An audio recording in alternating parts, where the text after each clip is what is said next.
우리는 지난주 아담과 하와의 범죄와 그들과 또한 뱀에 대한 하나님의 심판, 그럼에도 불구하고 아담과 하와에게 소망을 주시는 하나님의 은혜에 대한 그러한 말씀에 대하여서 살펴보았습니다. 오늘은 아담과 하와의 범죄의 결과와 또한 그의 아들 가인의 범죄에 대하여서 오늘 살펴보도록 하겠습니다. 이번 주는 특별히 고난주간으로 왜 예수 그리스도의 십자가의 순환과 또 그 은혜에 대하여서 새벽마다 살펴보고 있는데 왜 하나님은 그의 하나밖에 없는 아들 독생자 예수 그리스도를 이 땅에 보내셔서 십자가에 못 박으셔야 했을까요? 그것은 바로 인간의 불순종과 죄 때문입니다. 아담과 하와로 인하여 범죄하고 또한 그들의 자식에게로 이어지며 끊임없이 저질러지는 그 죄의 모습은 참 인간이란 어떠한 존재인지를 우리에게 생각해 보게 합니다. 인간이 죄를 범하는 것이 환경이나 상황의 영향을 받아서 혹은 교육이 부족하여서가 아니라 본질적으로 아담과 하와가 범죄한 이유로 죄인이기 때문에 죄를 범한다라는 것을 성경은 또 하나 오늘 말씀을 통하여서도 우리에게 알려줄 것입니다. 오늘 말씀을 통하여서 어떠한 말씀이 있는지 같이 살펴보도록 하겠습니다. 먼저 22절 말씀을 보면 여호와 하나님께서 이렇게 말씀하십니다. 이 사람이 선악을 아는 일에 우리 중 하나같이 되었으니 그가 손을 들어 생명나무 열매도 따먹고 영생할까 하노라. 우리는 먼저 이 말씀을 통하여서 하나님 사이에 대화하시는 그러한 모습을 살펴볼 수 있습니다. 여호와 하나님이 이르시되 우리 중 하나같이 되었으니라고 하나님이 말씀하시는 겁니다.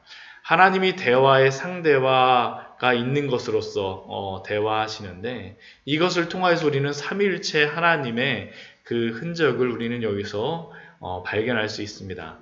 삼위일체 하나님을 우리가 어떻게 말합니까? 어떻게 정의해야 합니까? 본질은 동일하시나 삼위로 계신다라는 것이 바로 삼위일체 하나님에 대하여서 교회가 우리가 고백하는 그러한 신앙의 고백입니다.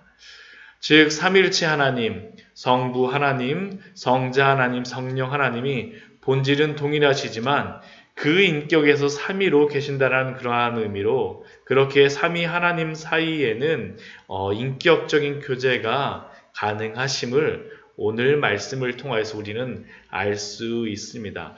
그렇다면 22절에 나와 있는 이 삼위 하나님 사이에 있었던 이러한 교제와 대화는 어떠한 것입니까? 사람이 선악을 알게 되었기에 생명나무의 열매를 따먹게 하시지 않겠다라는 것이 바로 오늘 말씀을 통해서 우리가 알 수 있는 그 삼위 하나님 사이의 대화입니다. 이것을 보면서 우리는 하와가 뱀에 대한 이야기를 듣고 범죄하였던 그 동일한 그 범죄, 그 속아 넘어가는 것들, 하나님에 대해서 의심하고 하나님을 원망하지 말아야 합니다. 뱀이 하와를 속아 넘겼던 것이 무엇입니까? 너가 이것을 먹는 날에는 하나님과 같이 되리라. 하나님이 선악과를 우리로 하여금 먹지 말게 하셨네. 우리도 이 말씀을 보면서 동일한 그러한 꾀임에 넘어갈 수가 있다라는 것입니다. 어떤 사람들이 이 말씀을 보면서 하나님이 자신만 선악을 알고 영원히 사시려고 생명나무의 열매를 인간에게 못 먹게 하셨다라고 생각하는 경우도 있습니다. 그러나 그 이유 때문이 아닙니다. 왜 하나님께서는 생명나무의 열매를 못 먹게 하십니까? 그것은 범죄한 인간이 생명나무의 열매를 먹고 영원히 살게 되면 어떠한 일이 벌어지겠습니까? 그것은 하나님과의 끊어진 그 관계가 영원히 계속된다는 것을 의미합니다. 즉, 죄의 싹스에 대한 형벌로 사망을 받아야 하는데 만약 그 죄에 있는 채로 영원히 살게 된다면 그 형벌을 받을 기회, 용서를 받을 기회를 영원히 잃어버리게 됩니다. 그렇기 때문에 하나님께서는 생명나무 열매를 따먹지 못하게 하셨습니다. 그리고 이 말씀 안에는 삼위 하나님께서 인간의 범죄에 대하여서 예수 그리스도로 하여금 그 죄의 값을 책임지게 하시겠다는 것이 이 말씀 안에 들어가 있습니다. 결국 인간으로 하여금 생명나무의 열매를 못 먹게 하심으로 인간이 범죄한 죄의 값에 대하여 예수 그리스도가 십자가에서 대신 죽으시는 대속하심으로 인간의 범죄에 대한 값을 지불하시고 하나님께서는 그 일을 통하여서 사람과 화해하실 것을 이미 이 말씀을 통하여서 우리에게 알려주고 계시는 것입니다. 이 크고 깊으신 은혜가 바로 이 22절 말씀 안에 녹아 있습니다. 그리고 이러한 위대한 그러한 논의가 삼위 하나님 사이에 있었음을 또한 우리는 알 수 있습니다. 특별히 삼위 하나님으로 나타나심은 우리의 구원에 대한 놀라운 계획과 관련이 있습니다. 성경의 곳곳을 보게 되면 삼위 하나님의 그러한 삼위일체 하나님에 대하여서 무엇을 이야기하냐고 하지만 이 삼위일체 하나님의 그 일하심을 통하여서 우리는 우리의 구원이 놀랍게 진행되어지는 것을 우리는 알 수 있습니다. 그리고 또한 이 22절 말씀도 삼위일체 하나님께서 우리의 구원을 이루시기 위한 논의가 진행되었음을, 그 후속 조치가 진행되고 있음을 우리에게 알려주시는 겁니다. 그리고 이렇게 생명나무의 열매를 못 먹게 하신 후에 하나님은 그 이후의 후속 조치들, 그 이후의 일들을 하십니다. 그것이 첫 번째 것은 무엇입니까? 인간으로 하여금 에덴 동산에서 나가게 하시는 것입니다. 23절 말씀을 보면 여호와 하나님이 에덴 동산에서 그를 내보내어. 또한 24절 말씀을 보면 이렇게 기록되어 있습니다. 이같이 하나님이 그 사람을 쫓아내시고. 이미 말씀드린 것과 같이 생명나무의 열매를 못 먹게 하시기 위한 하나님의 사랑이 이 안에 있는 것입니다. 또한 이 하나님이 만드신 이 동산 안에 죄인이 거하지 못하도록 또한 하심도 이유가 있습니다. 왜 그렇습니까? 하나님의 그 거룩하신 땅 안에는 죄 있는 자가 거할 수가 없기 때문입니다. 또한 두 번째 하나님께서 인간에게 사람에게 또한 하시게 하시는 것이 무엇입니까? 23절 후반절 말씀에 보면 그의 근원이 된 땅을 갈게 하시니라. 사람으로 하여금 땅을 갈게 하셨습니다. 이 말씀은 창세기 2장 16절에 주셨던 그 말씀과 일맥상통하는 것입니다. 창세기 2장 16절 말씀에 쓰여진 그 말씀이 무엇입니까? 여호와 하나님이 그 사람을 이끌어 에덴 동산에 두어 그것을 경작하며 지키게 하시고, 사람을 이끌어서 에덴 동산에 두어서 하게 하신 두 가지의 것이 있었는데 그 첫 번째 것이 무엇입니까? 그것을 경작하며. 이전에 아담으로 하여금 에덴 동산에서 경작하라고 하셨는데 지금 여기서 갈게 하신다라는 것도 동일한 그러한 단어입니다. 아바드라는 그러한 단어인데 일하다라는 그러한 의미가 여기에 있는 것입니다. 사람으로 하여금 땅을 갈게 하시는 것, 경작하게 하시는 것. 이전에는 에덴 동산 안에서 그 경작하게 하셨었지만 범죄한 후에는 물론 에덴 동산 바깥에 있긴 하지만 그 땅이 비록 엉겅퀴와 거시된 가시덤불을 낸다 할지라도 사람으로 하여금 그 땅을 경작하게 하는 일을 계속하게 하신 것입니다. 어떻게 보면 하나님의 그러한 인간에게 주셨던 그러한 사명이 계속 이어짐을 우리는 알 수 있습니다. 또한 세 번째, 또한 후속 조치는 무엇입니까? 그룹들과 두루 도는 불칼을 두어서 생명나무의 길을 지키게 하신 것입니다. 인간이 쫓겨난 후 다시 침입할 것을 아시고 그곳의 그룹들과 두루 도는 불칼로 생명나무의 길을 지키게 하셨습니다. 여기서 우리는 인간의 범죄로 인하여서 변화된 그러한 인간의 처지를 우리는 발견할 수 있습니다. 아까 창세기 2장 15절 말씀에서 인간에게 주신 두 가지 그러한 그 에덴 동산에 이끄시고 나서 두 가지 그런 사명을 주시는데 첫 번째가 그 에덴 동산을 경작하게 하시고 두 번째가 무엇이었었냐면 그 에덴 동산을 지키라고 명령하시고 사명을 주셨는데 그가 범죄한 후 땅을 경작하는 사명은 계속 이어가게 되어졌지만 이제는 어떻게 됩니까? 범죄하게 된 이후로다. 에덴 동산을 지키는 자에서 이제는 에덴 동산을 침입할 수 있는 존재로 변함에 따라 에덴 동산에 들어오는 것을 보호하게 하는 또 다른 존재들이 있는 것, 감시받는 존재로 인간이 변하게 되어진 것입니다. 이 얼마나 참혹스러운 변화입니까? 그리고 이렇게 범죄함으로 인하여서 또한 인간에게 변화되어진 것이 무엇일까요? 그것은 이제 4장 말씀서부터 우리가 볼 수 있는데 인간에게 죄가 유전된다는 것을 우리는 또한 발견할 수가 있습니다.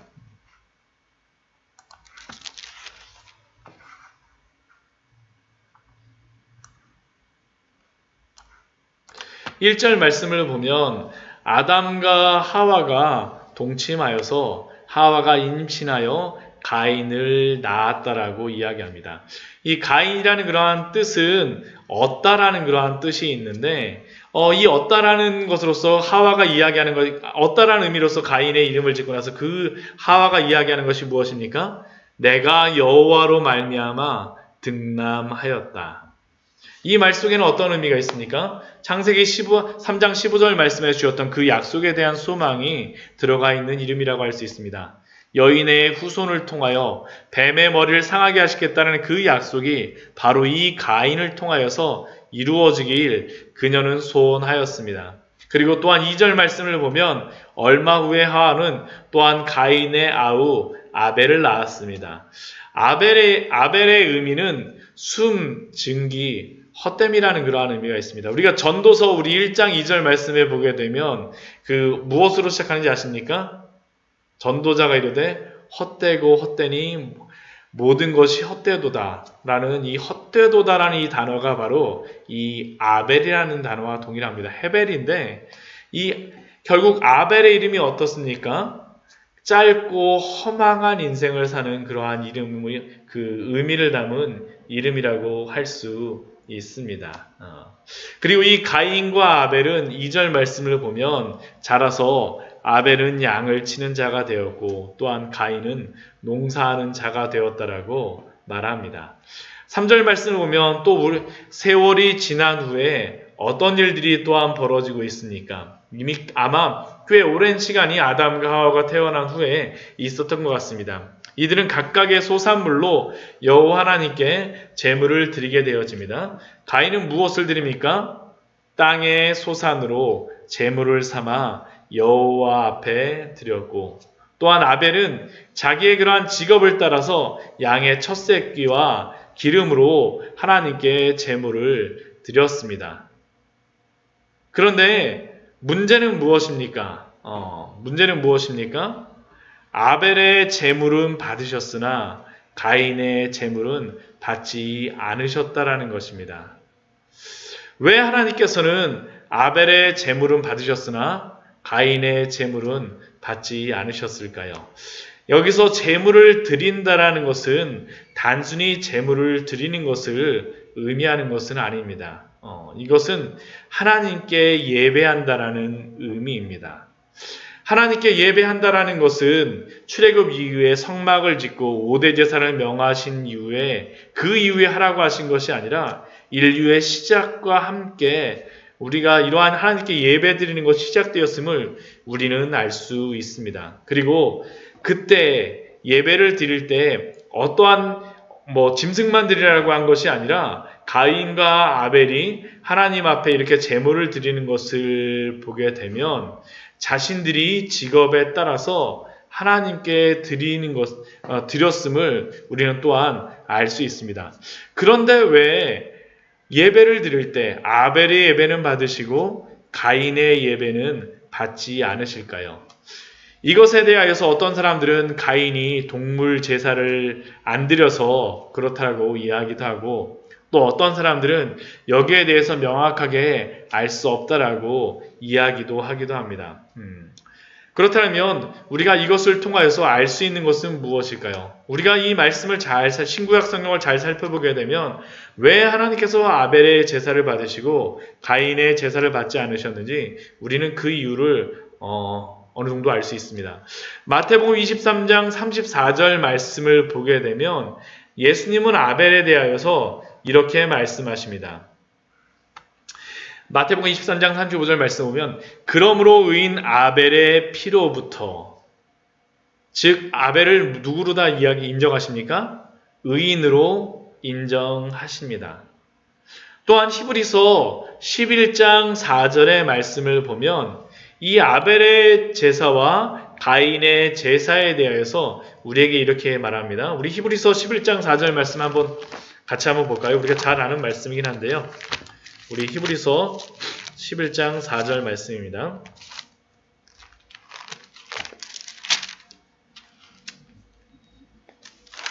마태복음 23장 말씀에서는 예수님께서 아벨에 대해서 의인으로 다 인정을 하십니다. 히브리서 11장 우리 4절 말씀에서는 우리 무엇이라고 우리 가인과 아벨에 대해서 우리 이야기하고 있으니까 우리 한번 읽어보도록 하면요.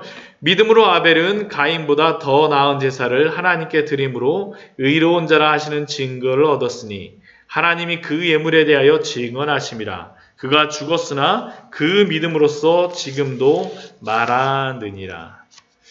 믿음으로 아벨은 가인보다 더 나은 제사를 드림으로, 즉 아벨의 제사는 가인의 제사보다 더 나은 제사였다는 겁니다. 그런데 그 이유가 무엇입니까? 그것은 바로 믿음으로라고 분명히 히브리서 기자는 우리에게 말씀하여 주고 있습니다.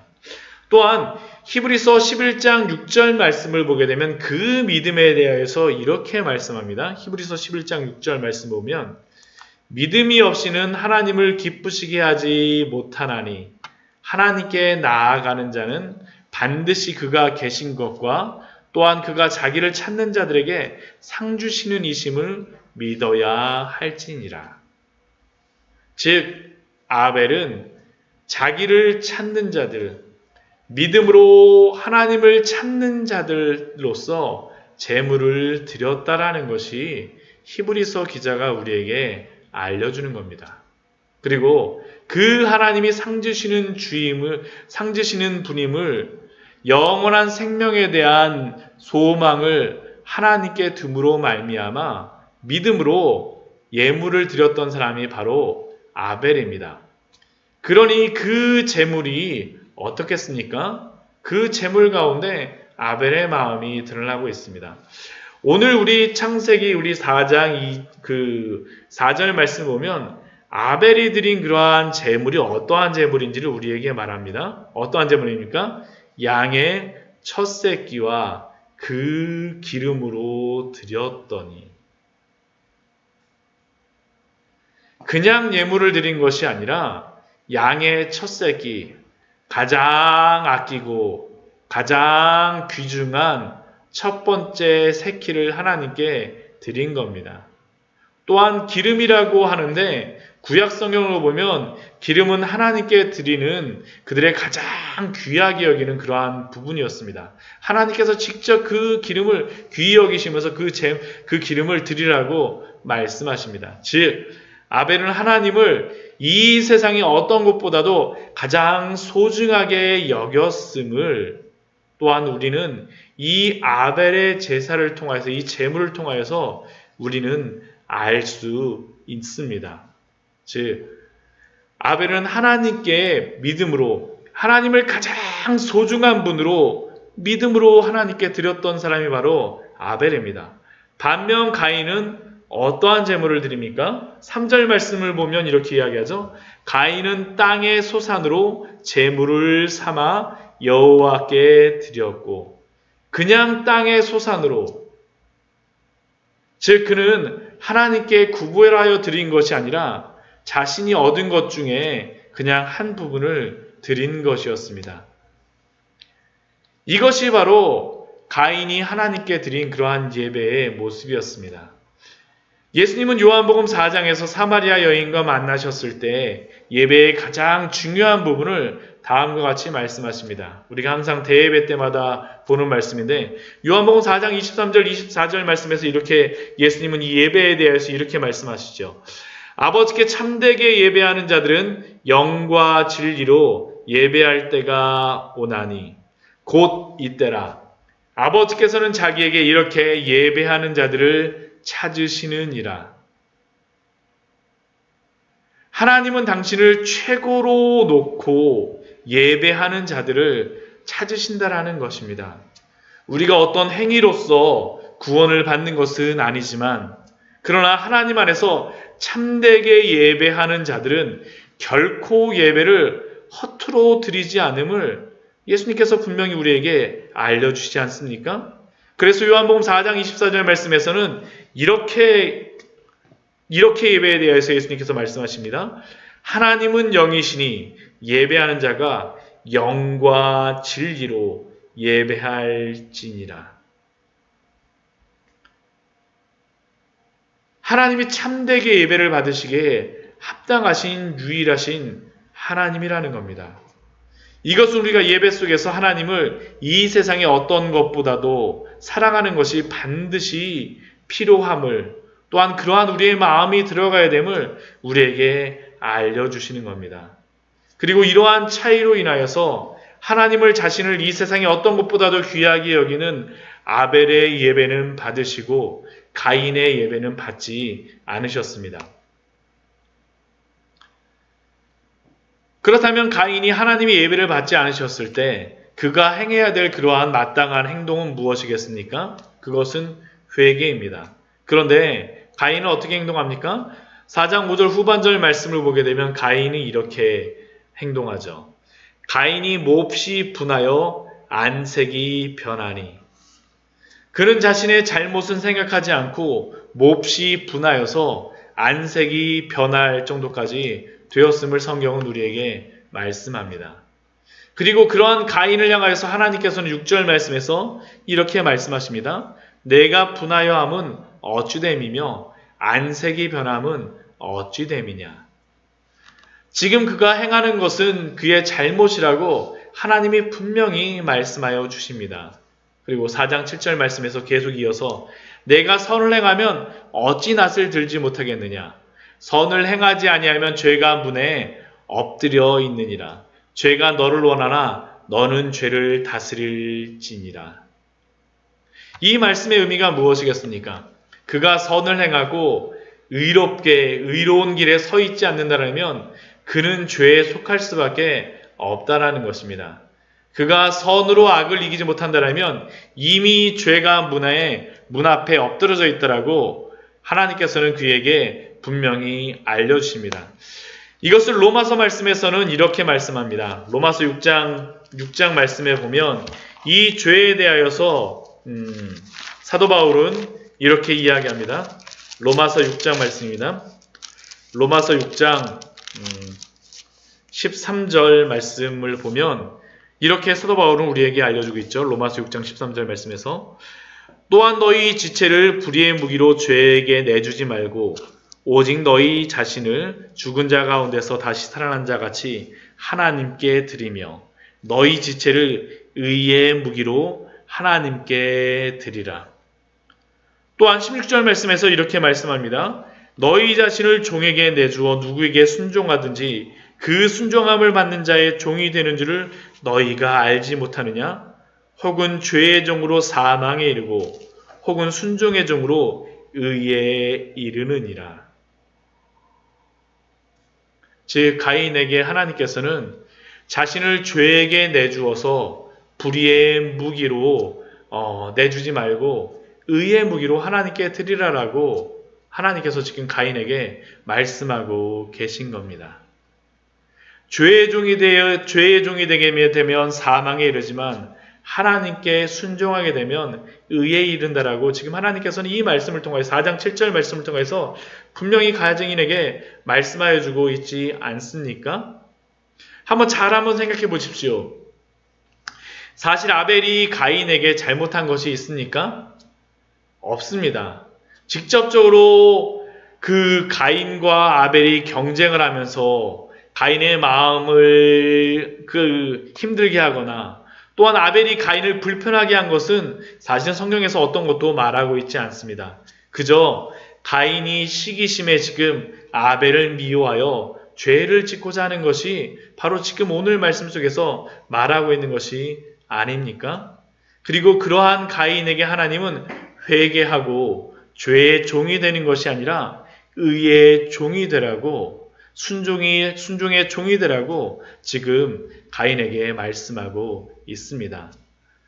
그런데 그러한 하나님의 그러한 권면을 향하여서 하나님의 그러한 사랑의 그러한 말씀을 향하여서 가인이 선택하는 것은 무엇입니까?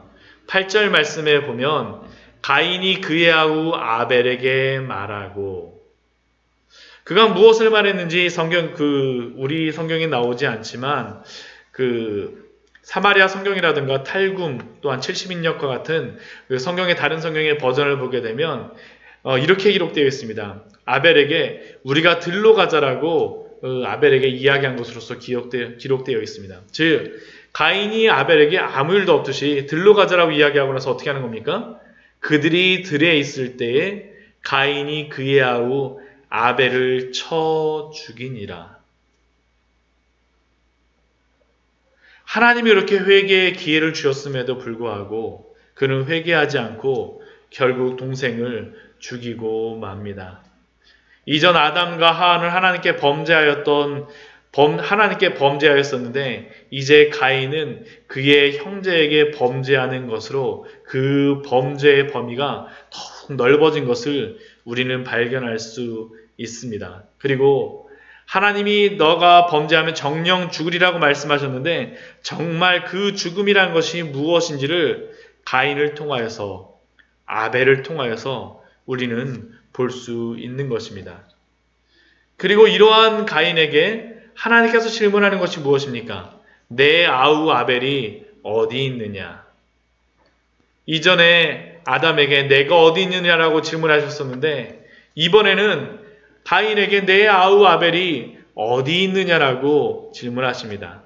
그런데 그 가인의 대답이 무엇입니까? 내가 알지 못하나이다. 내가 내 아우를 지키는 자이니까 라고 천연덕스럽게 변명하고 또한 적극적으로 거짓말을 하고 하나님께 대항하고 있습니다. 아담에게서 시작된 이 죄는 그 깊이와 넓이가 점점점 넓어지는 것을 우리는 발견할 수 있습니다. 형제를 죽이고 하나님을 대항하는 이 적극적인 죄의 모습들, 결국 이 말씀을 통하여서 우리는 창세기 3장 15절의 말씀을 보면 여인의 후손과 뱀의 후손의 대립을 볼 수 있는데 이후에 창세기 이후의 말씀을 보게 되면 가인의 자손, 뱀의 후손으로서 적극적으로 행동하고 있는 것을 우리는 발견하게 되어집니다. 이게 바로 죄의 모습이죠. 그리고 이 가인을 향한 하나님의 그러한 심판이 있습니다. 그 심판이 무엇입니까? 11절 말씀에 보게 되면 땅이 그 입을 벌려 내 손에서 내 아우의 피를 받았은즉 내가 땅에서 저주를 받으리니. 이전 아담의 그러한 범죄와 비슷하게 보이지만 아담의 범죄하고는 명백히 틀립니다. 왜냐하면 예전 아담의 범죄를 통해서 땅을 어떻게 됩니까? 땅이 저주를 받았었는데 아담의 범죄로 인해서 땅이 저주를 받았었는데 이번에 어떻게 됩니까? 내가 땅에서 저주를 받으리니. 이것은 흡사 뱀이 땅에게 저주를 받는 것, 하나님께 저주를 받는 것과 비슷한 모습입니다. 우리 창세기 앞에 보게 되면 뱀이 범죄함으로 말미암아 저주를 받는 것이 무엇이었습니까? 3장 14절 말씀을 보면 여호와 하나님이 뱀에게 이르시되 내가 이렇게 하였으니 내가 모든 가축과 들의 모든 짐승보다 더욱 저주를 받아 배로 다니며 살아있는 동안 흙을 먹을지니라 라고 이야기하였는데 이것이 어떻게 보면 뱀이 땅에서 이렇게 막 기어다니고 흙을 먹는 것이 하찮은 존재, 땅에게조차 무시당하는 존재가 되어지는데 지금 가인의 모습이 바로 그러한 모습입니다. 내가 땅에서 저주를 받으리니. 그래서 땅에게 저주받는 그러한 것이 무엇으로 나옵니까? 12절 말씀에 나오죠. 첫 번째는 내가 밭을 갈아도 땅이 다시는 그 효력을 내게 주지 아니할 것이요. 단순히 가시덤불과 엉겅퀴가 나는 것이 아니라 땅이 아예 그 효력, 열매를 주지 않겠다라는 것이었습니다. 그의 직업이 농사꾼이었는데 그는 그의 직업의 사망 선고를 받았음을 우리에게 알려주는 것이죠. 또한 그가 땅에게 받은 저주가 무엇입니까? 너는 땅에서 피하며 유리하는 자가 되리라. 즉 그는 땅에서 거할 곳을 찾을 수가 없는 그러한 방랑자 같은 그러한 삶을 살게 되었습니다. 즉 이러한 두 가지의 엄청난 저주를 그는 땅에게서 받게 되어진 것이죠. 그리고 그러한 것을 통하여서 가인이 이야기한 하나님께 말하는 것이 무엇입니까? 내 죄벌이 지기에 너무 무거우니이다. 자신의 죄에 대해서는 회개하지 않고 하나님이 자신에게 내려준 벌에 대해서만 불평하고 불만을 쏟아내고 있는 것이 바로 가인의 모습입니다. 그리고 그러한 그 가인이 자신이 그러한 저주를 받음으로 말미암아 얻게 되는 그러한 그 형벌이 무엇인지를 그가 다시 한번 되뇌입니다. 그것이 무엇입니까? 14절 말씀 보면 내가 주의 낯을 배웁지 못하리니 하나님과의 관계가 끊어지는 것이고 또한 두 번째 무엇입니까? 내가 땅에서 피하며 유리하는 자가 될지라. 유리하는 자가 되어지는 것이죠. 또한 세 번째는 무엇입니까? 물은 나를 만나는 자마다 나를 죽이겠나이다. 가인을 죽이는 자가 있을 것이라는 것입니다. 그러자 하나님께서는 가인에게 주시는 그러한 징표가 무엇입니까? 가인을 죽이는 자는 벌을 7배나 받으리라 하시고 가인에게 표를 주시고 그를 만나는 모든 사람에게 죽임을 면하게 하십니다. 왜 하나님께서는 가인이 벌받는 것을 가인에게 표를 주심으로 말미암아 가인을 죽이는 자에게 7배나 벌을 내리라라고 하나님께서 말씀하여 주실까요? 그것은 가인이 비록 그 동생을 죽였지만 가인에게 그 죄를 묻기 위해서 죽이는 자는 또 어떻게 하는 것입니까? 결국 그 사람도 가인을 죽임으로 말미암아 죄를 범한다라는 것이죠. 죄를 범한다라는 것입니다. 창세기 우리 9장 5절 말씀을 보면 하나님께서 이렇게 9장 4절과 5절 말씀을 보면 하나님께서 이렇게 말씀하십니다.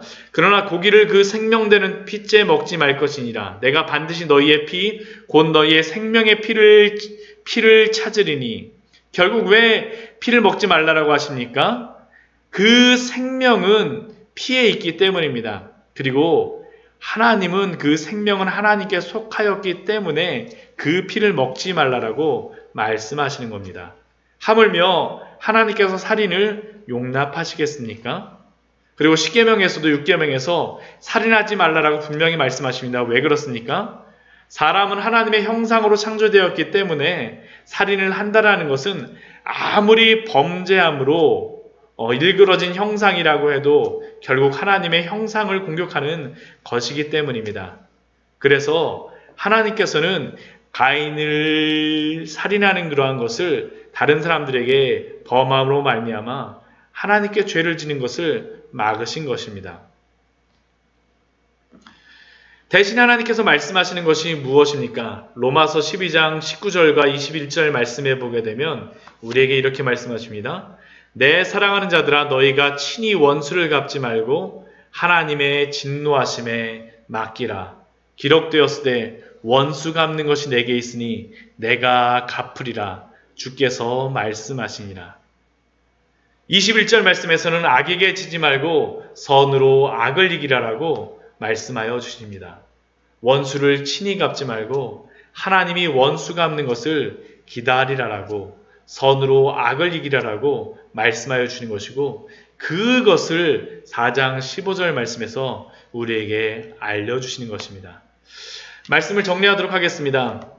우리는 오늘 말씀을 통하여서 아담의 범죄로 인한 결과로 에덴 동산을 경작하며 지키는 자에서 이제는 쫓겨나서 신입할까 감시를 받는 자가 되게 되었음을 우리는 알게 되었습니다.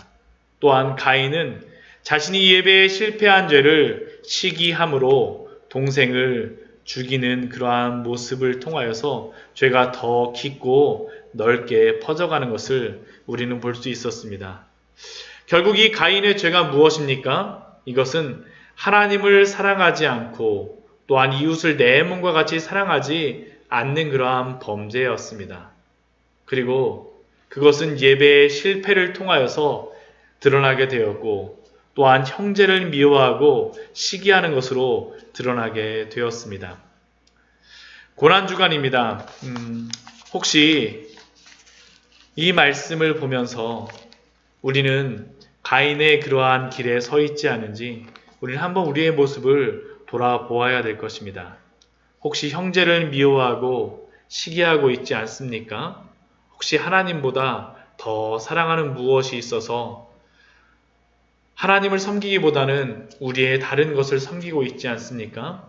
오늘 말씀을 통하여서 우리는 하나님이 하나님을 더욱더 사랑하라고 우리에게 말씀하여 주시고 또한 우리의 형제를 사랑하라고 말씀하여 주시는 그 말씀을 우리의 삶에서 지켜보고 또한 우리 주 예수 그리스도의 십자가를 바라보며 이 고난주간을 보내시는 우리 성도님들 되시기를 축원드립니다.